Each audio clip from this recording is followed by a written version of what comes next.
So yeah, you said in, because I know your focus initially is the Middle East, Yeah. but you did mention previously how in other countries around Europe, actually being allowed to work is really challenging in some countries, including the UK. Is that right? Until this, so whilst they're claiming asylum, they can't work. Once they've been given right to be a refugee, then they can work. But even then, there's still barriers that prevents them. So legally, yes, they can work, but often the perception of the employers are like, they can't work because they're, refugee. There are lots of misperceptions about. There are lots of organizations doing great things.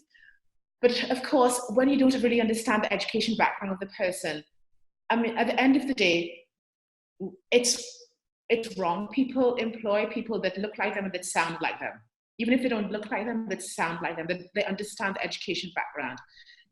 These people from Afghanistan who went to universities and, a different education system, which we don't understand because we never lived, there. So for a lot of people, they just don't understand where they're coming from. So yeah. Even in the UK, a lot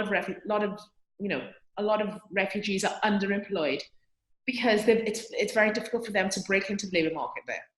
But a lot do very well. Those that do go back to university in the UK and sort of get trained.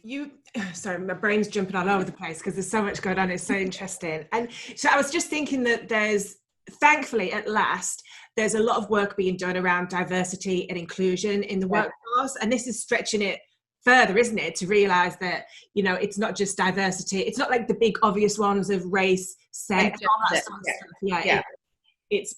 There's more to it, and that's so part of this, I guess, is about raising the profile and awareness that there's this whole ready to go, keen to work population that want to work. And something I read interestingly that you shared with me. So just going back to the Middle East and Syrian refugees, there are 5 million Syrian refugees in the Middle East, and going to your so say 15% of them have, say, degrees, and about half of them are of working age. The potential, if they're earning, say, $1,000 a month even, if you then look at what that brings back into their host community, it's a no-brainer as well, isn't it? It's good for them, it's good for the local community. Many countries see, the refugee crisis has been a burden. It's not easy to host a large number of refugees. I mean, for Turkey, that has the largest number, they've got a huge population. They were the sort of 5th or 6th largest economy in the world.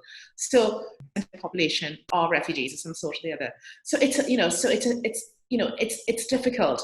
And a lot of the international community, yes, money has come from the international community, but a lot of the burden has been on the host community to look after the refugees there.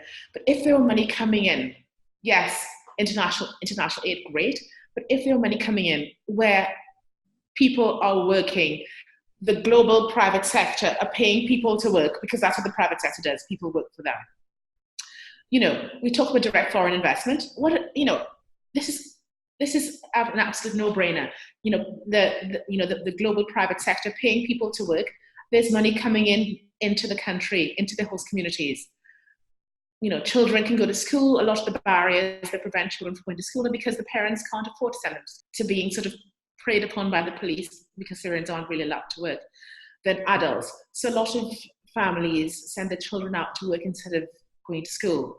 So if there could be dignified employment for the for the youth, for the older brothers, older sisters, for the fathers, for the mothers, then there wouldn't be a need for children to go out to work. The benefits are just endless, aren't they? Endless. I mean, but same for all communities. Yeah. Everywhere in the world. It doesn't matter if you're a refugee or not. If you don't, not working is a loss of human capital.